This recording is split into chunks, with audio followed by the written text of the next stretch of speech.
We currently have the Ora Funky Cat, and I've been driving it solidly now for about 5 days.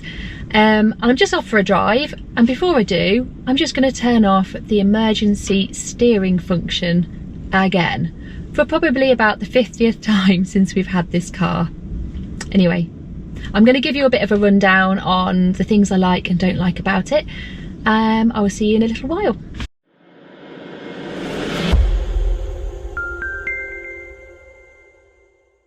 Please remember to check out our other videos and to click on the subscribe button and tap on the bell icon so you get notifications each time we upload another video. What's funky about the Funky Cat? Well, these lights aren't startup, although they're slightly out of time. The rear lights are similar, but again, they're slightly out of time as well. Keyless entry makes getting in nice and easy, and blind spot monitoring seems to work really well. Now, depending on your taste, you may like it, you may not. For me, I prefer the front end over the back. The reversing camera is excellent with the bird's eye view, and it has emergency braking assistance going forwards and backwards.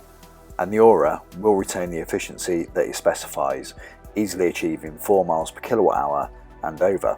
And these voice controls work brilliantly. Set heater to 20 degrees. Got it. Setting the temperature and driver area to 20 degrees. Almost everything in the car can be operated using this system. At night, it looks a little bit like a spaceship, and it has a pretty reasonable 0 to 60 time, 7.7 seconds. And as you can see here, it regens at 50 kilowatts.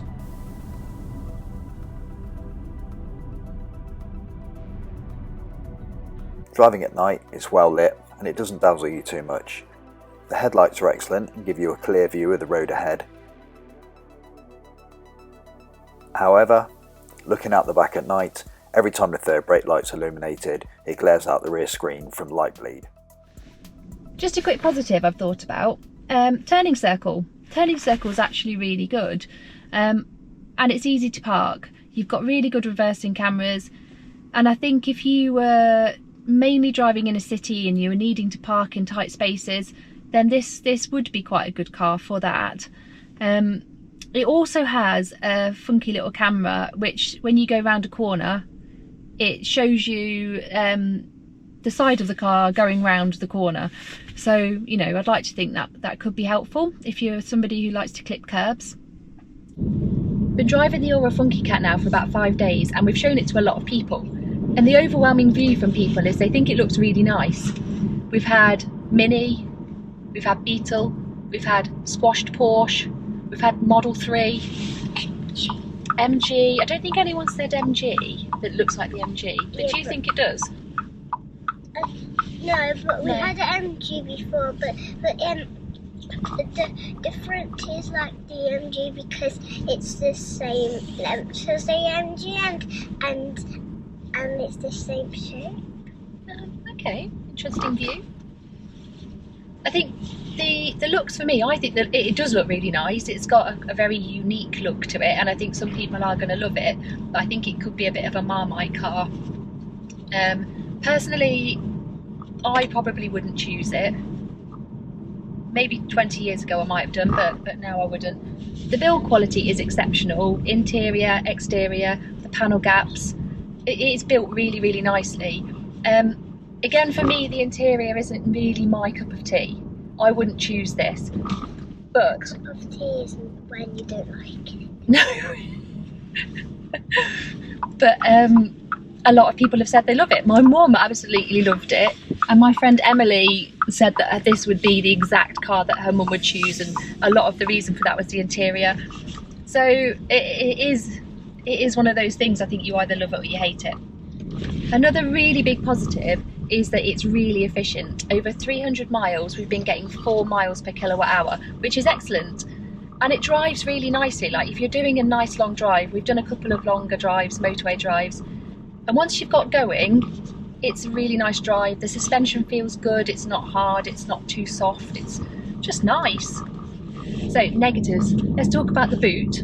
So from my perspective, it's far too small for anything that we could ever use, but as a first car for somebody, you know, in their late teens, early 20s, or pre-family, it's probably fine. And when we just got in the car, it says, please check your keys are in the car. Please check your keys are in the car. Please check your keys in the car.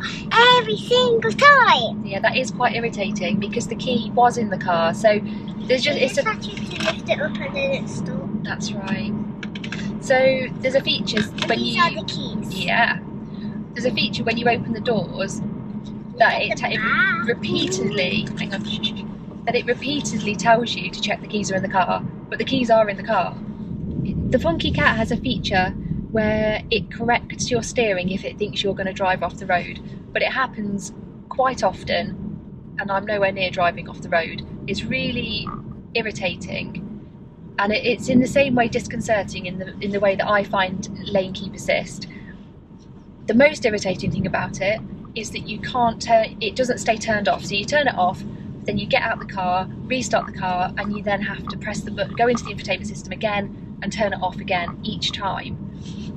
And you often forget and then find that you're being tugged around. It's a really awful feature in my opinion, as well as the one pedal driving, turning off every time. So you can't just get in the car and go. You have to get in the car, go into the infotainment system, press all the buttons that you want to turn on and off, and then you can go.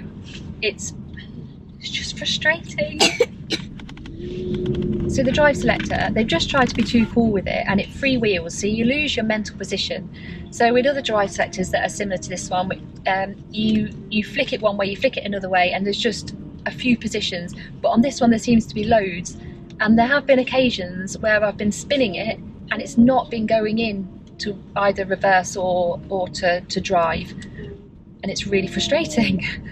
So that can go on the frustrating list. This looks like a small car, but actually it's really been engineered for space.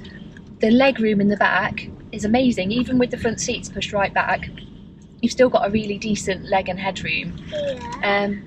And it's nice and spacious in the front.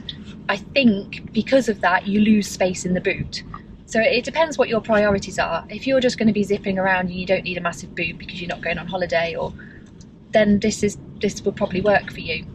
Yes, but if you're going on holiday, you need the Tesla or one of your other cars, but not this car because it's too small for the boot's too small for other things. It is. We couldn't fit your running buggy in there, could No, we? so Or your bike or your scooter.